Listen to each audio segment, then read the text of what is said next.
Chers apprenants, bonjour. Je suis M. Jean Chalidor Mbungo, professeur d'histoire et géographie au secondaire. Aujourd'hui, nous allons voir une nouvelle leçon en histoire qui aura pour titre les causes de la Deuxième Guerre mondiale. Nous parlons ici de la Deuxième Guerre mondiale parce que le monde a connu de 1914 à 1918 une Première Guerre mondiale. Et après cette guerre, le monde a encore connu une autre guerre et qui va partir ou qui va éclater le 3 septembre 1939. Elle va opposer les puissances de l'Axe aux puissances alliées. Cette guerre aura deux conséquences, deux causes, je voulais dire, à savoir les causes lointaines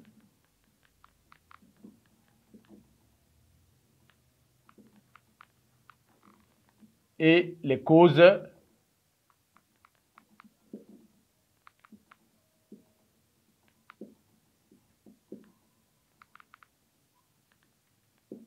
immédiates.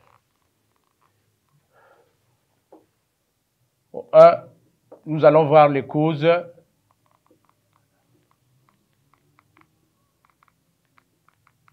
lointaines.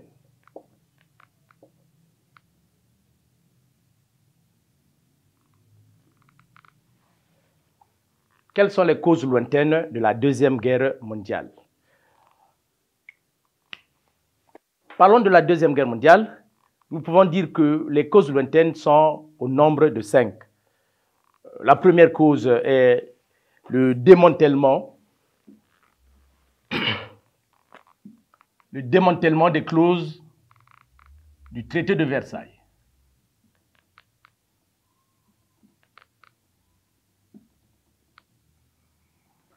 Démantèlement des clauses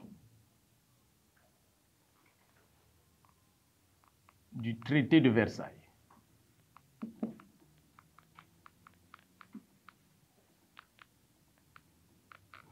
Donc, ça c'est la première cause. La deuxième cause, nous avons la politique d'apaisement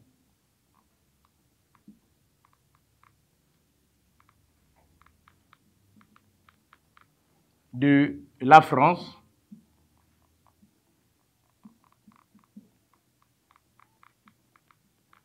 et de la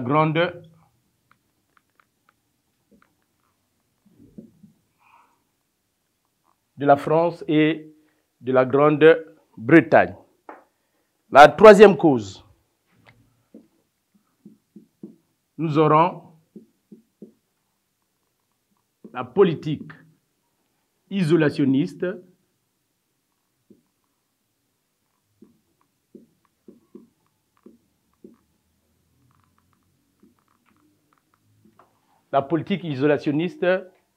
des USA. La troisième cause,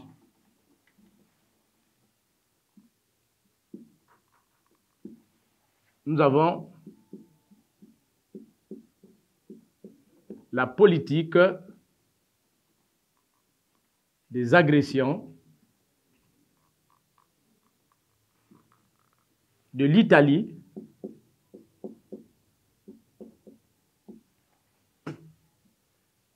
du Japon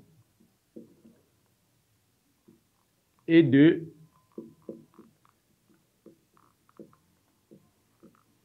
l'Allemagne. Et la dernière cause, nous aurons l'impuissance de la SDN.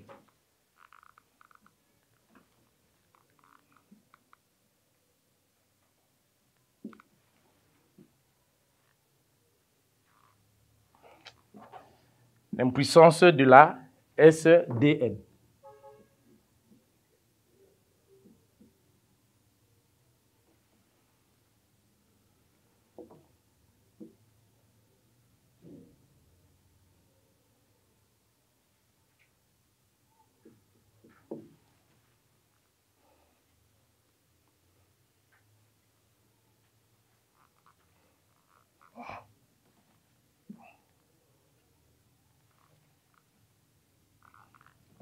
Excusez.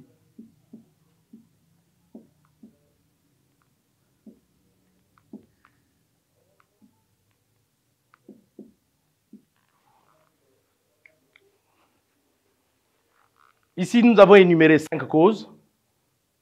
Nous avons dit que la première cause était le démantèlement des clauses du traité de Versailles. La deuxième cause était la politique d'apaisement de la France et de la Grande-Bretagne. La troisième cause était la politique isolationniste des USA. Et la quatrième cause, nous sommes sur la politique des agressions de l'Italie, du Japon et de l'Allemagne. Et la dernière cause, c'est l'impuissance de la SDN, qui n'est autre que la Société des Nations. Au grand 1, petit 1, nous allons voir le démantèlement, c'est le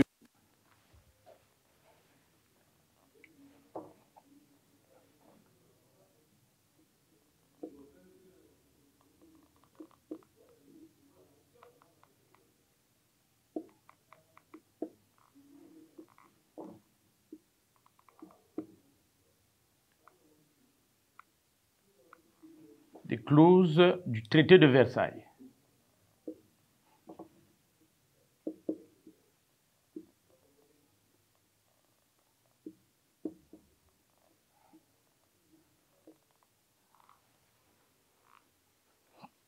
Tous nous savons qu'après la Première Guerre mondiale, et quand nous avons vu les causes et les conséquences de la Première Guerre mondiale, parmi ces causes, nous avons étudié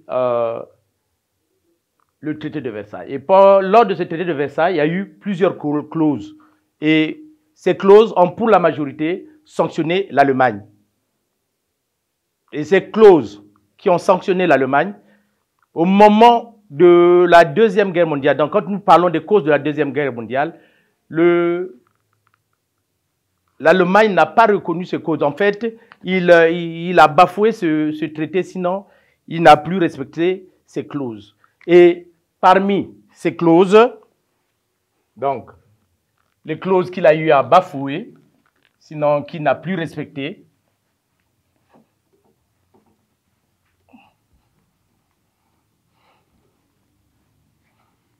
d'abord, l'Allemagne va quitter la SDN le 19 octobre.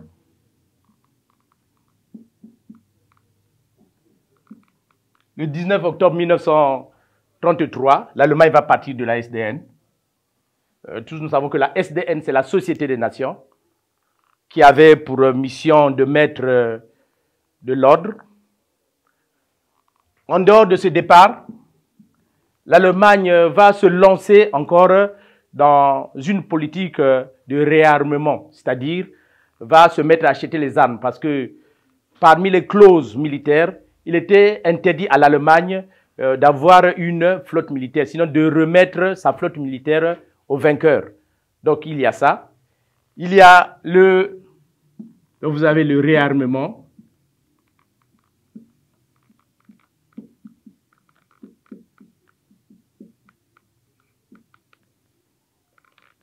L'Allemagne va relancer l'industrie de guerre.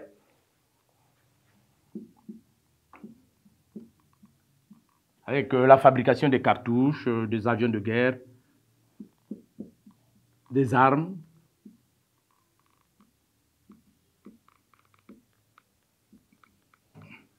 Donc la relance de l'industrie de guerre. En dehors de cela, le 16 mars, l'Allemagne va rétablir le service militaire. Le 16 mars 1935.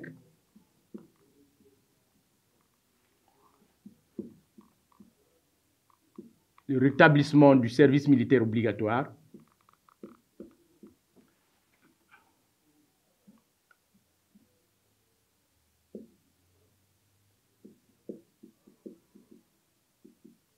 Militaire obligatoire.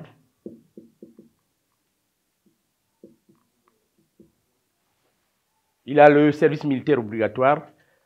Et puis, l'Allemagne va remilitariser la Rhénanie. En fait, c'est une vallée.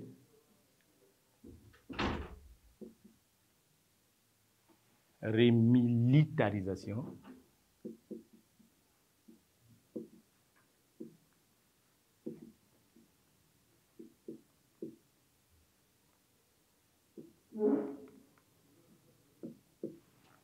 Et l'Allemagne va aussi supprimer le corridor polonais.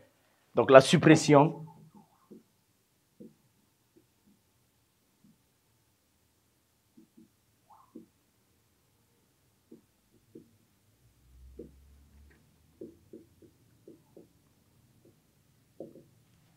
Le corridor polonais, c'est un couloir qui divisait l'Allemagne en deux. D'un côté, la Prusse orientale et de l'autre, la Prusse occidentale. Ceci, c'était pour permettre à la Pologne d'avoir accès au port de Danzig.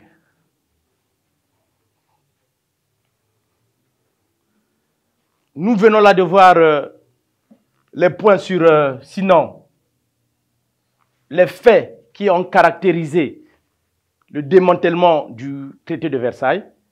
Et après cela, nous allons passer maintenant à la politique d'apaisement de la Grande-Bretagne.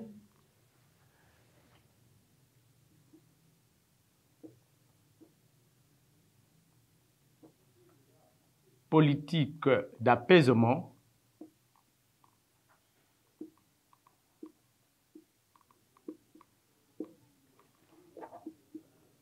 de la France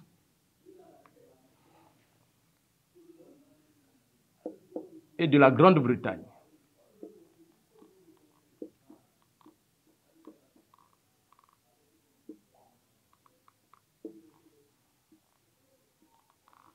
La politique d'apaisement de la France et de la Grande-Bretagne. Qu'est-ce qu'on entend par politique d'apaisement de la France et de la Grande-Bretagne? En fait, c'est quoi l'apaisement? Ici, le plus simplement possible, on peut expliquer l'apaisement comme étant le fait d'être impartial. Vous êtes là, il y a deux parties qui sont en conflit. Et pour calmer les tensions, vous avez des procédures que vous devez utiliser pour que les deux parties n'entrent pas en guerre. Donc ici, la France et la Grande-Bretagne ont utilisé ou sinon ont adopté un comportement qui devait faire de sorte que le monde ne s'engage plus dans une autre guerre. Et cette politique est caractérisée par deux faits. Il y a le 30 septembre.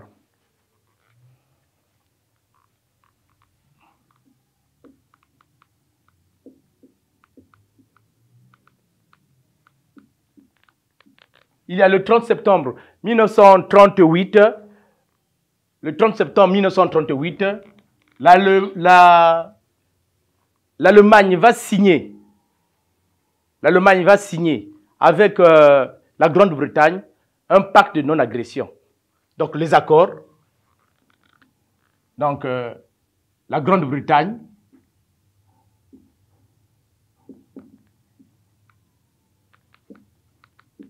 et l'Allemagne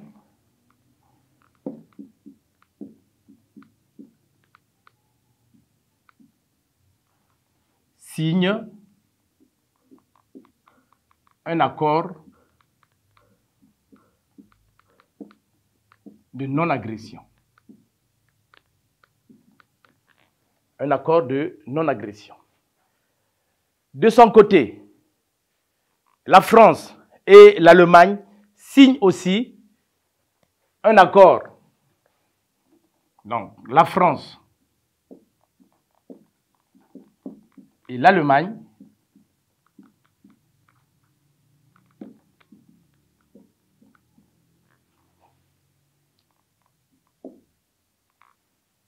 signent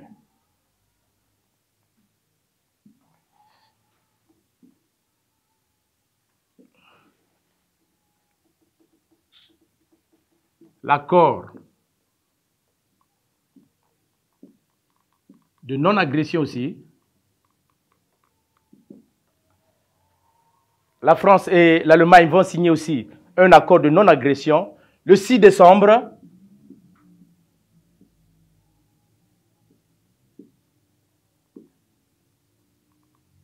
1938. En fait, la signature de ces accords, l'Allemagne était rusée. L'Allemagne voulait signer avec ces pays qu'il trouvait qui constituaient pour elle une menace. Il fallait signer des accords d'amitié et étant en accord avec ces pays, ils ne pouvaient pas se déclarer mutuellement la guerre. Donc, vous avez le premier accord entre la Grande-Bretagne et l'Allemagne, et le deuxième accord, c'est un accord franco-allemand, le 9 décembre. Au niveau de la politique d'apaisement, il faut dire aussi que la Grande-Bretagne et la France ont été incapables d'arrêter l'Allemagne dans sa politique d'agression. Pourquoi? Pour le simple fait qu'ils avaient déjà signé des accords. Ils avaient signé des accords. Après la politique d'apaisement de la France et de la Grande-Bretagne, après la politique d'apaisement de la France et de la Grande-Bretagne, nous allons voir la politique isolationniste des USA. Dans 1.3, la politique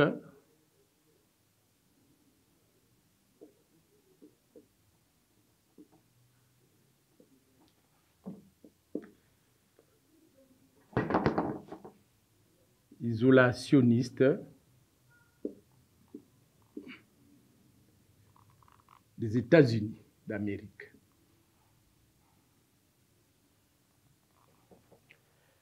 Ici, dans isolationniste, il y a le mot isolé, c'est-à-dire les USA avaient décidé de s'isoler de la politique internationale. Et ceci, c'est suite à un accord, sinon une loi, suite à une loi, la loi de neutralité.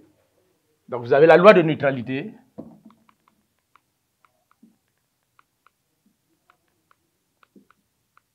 Signée par le Sénat américain et qui couvrait une période de 2 ans. Donc de 1935 à 1937. Donc durant cette période, les USA ne devaient pas s'occuper de la politique internationale. Donc durant cette période, les USA ne se sont pas occupés de la politique internationale. Les USA ont refait surface au moment du conflit sino-japonais.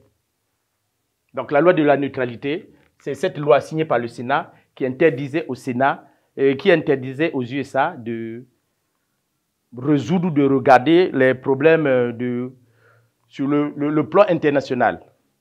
Au niveau de notre quatrième point, nous avons commencé par le démantèlement, la politique d'apaisement des USA, et la politique d'apaisement de la France et de la Grande-Bretagne, la politique isolationniste des USA. Au 1.4, nous allons voir la politique des agressions.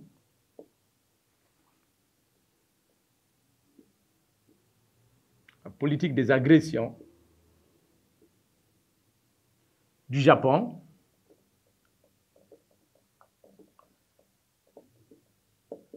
de l'Italie et de l'Allemagne.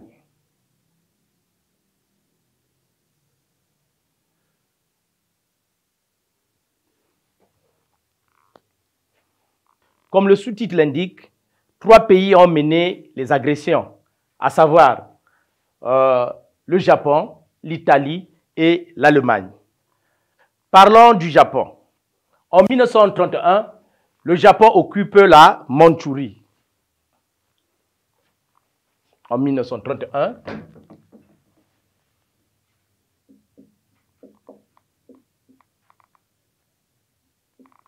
le Japon occupe la Mandchourie. Le Japon occupe la Mandchourie chinoise. Et en 1932, la Mandchourie devient un protectorat, donc une colonie japonaise. Là, c'est en 1932. En 1932, la Mandchourie devient une colonie japonaise. Et en juillet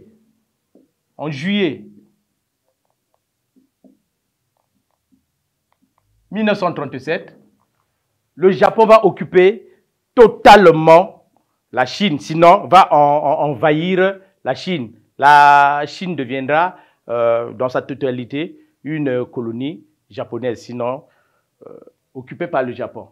De son côté, nous avons fini avec les agressions japonaises. De son côté, l'Italie, en octobre 1935, nous parlons de l'Italie pour qu'il n'y ait pas confusion que j'enlève ça.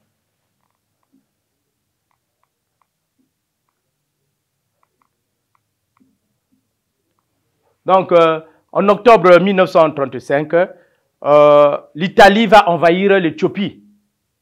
Et en 1936,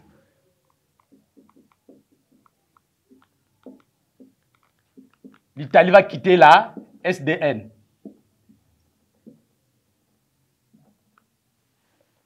La SDN.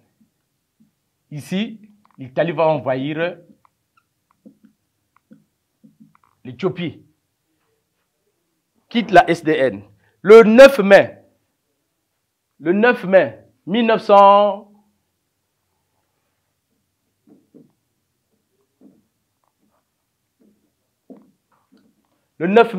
1936, en tout cas, l'Italie sera annexée à l'Éthiopie.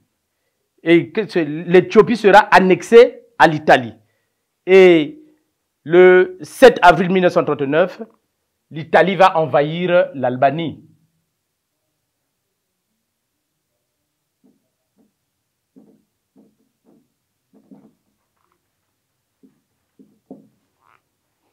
Va envahir l'Albanie. 1936.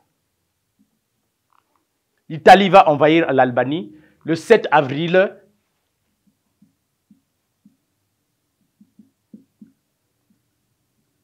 Le 7 avril 1939, l'Italie va envahir l'Albanie. De son côté, l'Allemagne. Ici, nous avons fini avec les agressions italiennes ou de l'Italie.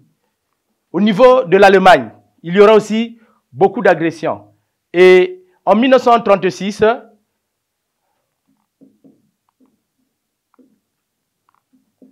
l'Italie va occuper, l'Allemagne va occuper la Rhénanie. En 1936, l'Italie va occuper la Rhénanie. Le 12 mars,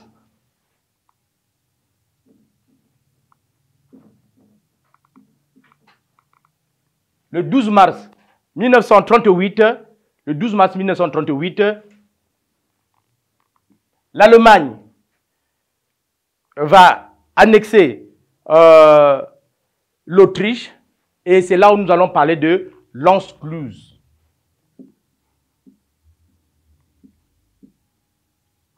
L'Anschluss, c'est l'annexion de l'Autriche à l'Allemagne ou l'occupation de l'Autriche par l'Allemagne.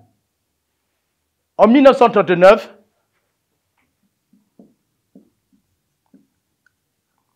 l'Allemagne va annexer la Tchécoslovaquie.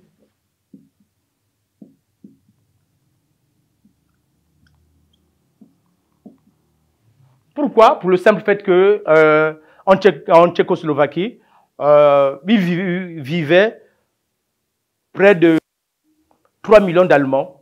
Donc, pour l'Allemagne, il fallait annexer ces territoires pour que les Allemands reviennent ou retrouvent leur pays. Et le 1-5, nous avons l'impuissance.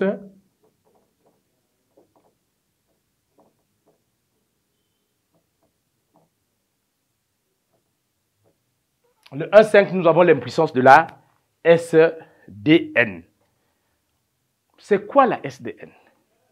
La SDN, c'est la Société des Nations. Et c'est une structure qui devait assurer la paix, qui a été créée à la fin de la Deuxième Guerre mondiale, et de la Première Guerre mondiale, je voulais dire. Donc, cette institution avait pour mission de régler tous les conflits qui devaient surgir et de faire respecter les clauses du traité de Versailles. Et pourquoi cette structure ou cet organe est devenu impuissant? Pour le simple fait que l'Allemagne, la SDN, n'avait pas une force militaire.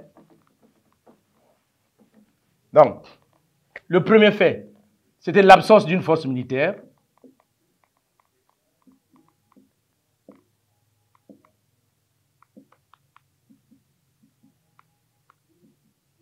L'absence d'une force militaire. Un peu, quand nous allons évoluer, vous allez voir qu'il y aura une autre structure qui sera créée qu'on va appeler ONU. Et l'Allemagne devait jouer le même rôle que l'ONU joue actuellement. Donc, l'Allemagne devait avoir une force militaire. Malheureusement, l'Allemagne n'avait pas une force militaire. Et la SDN n'avait pas une force militaire.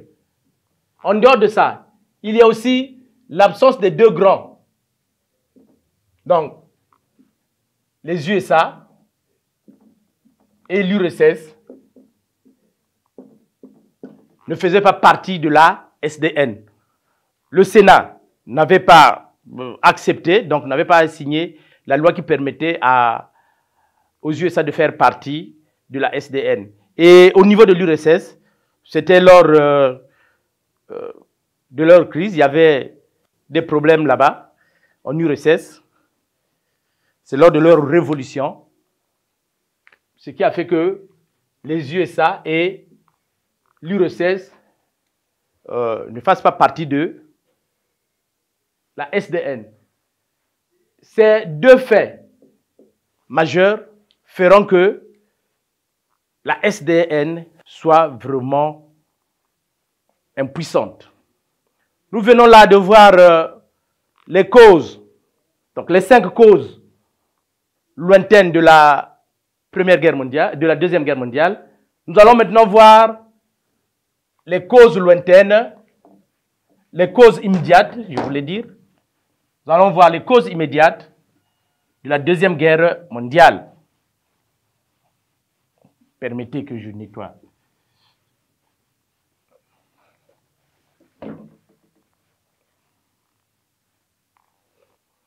Nous avons parlé des causes lointaines. Nous allons parler maintenant de la cause immédiate.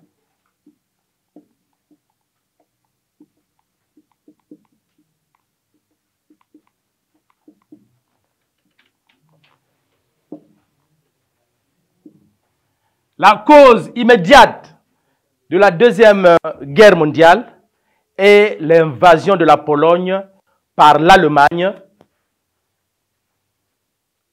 le 1er septembre 1939.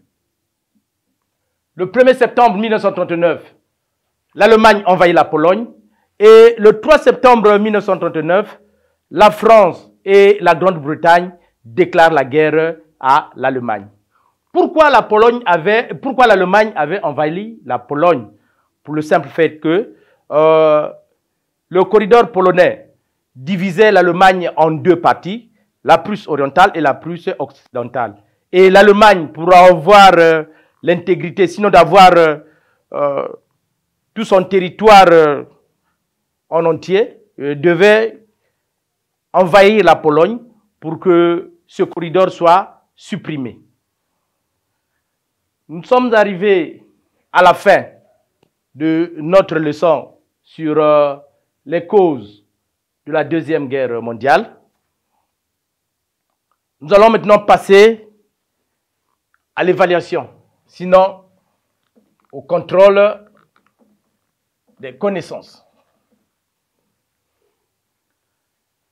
Tu as étudié la leçon sur les causes de la Première Guerre mondiale.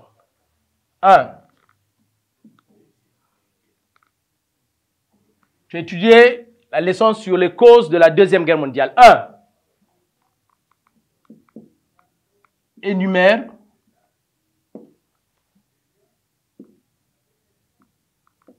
trois causes lointaines. Donc, tu dois citer trois causes lointaines qui ont fait qui est la guerre. 2. On peut nous demander aussi d'expliquer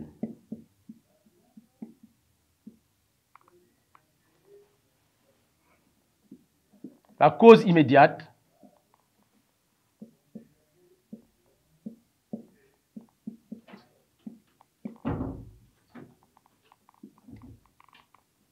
de la Deuxième Guerre mondiale.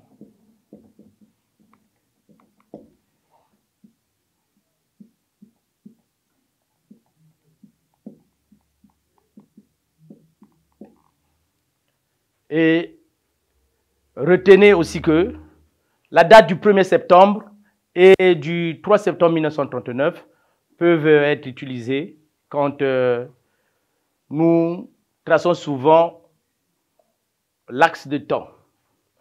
Nous voici à la fin de notre leçon sur les causes de la Deuxième Guerre mondiale.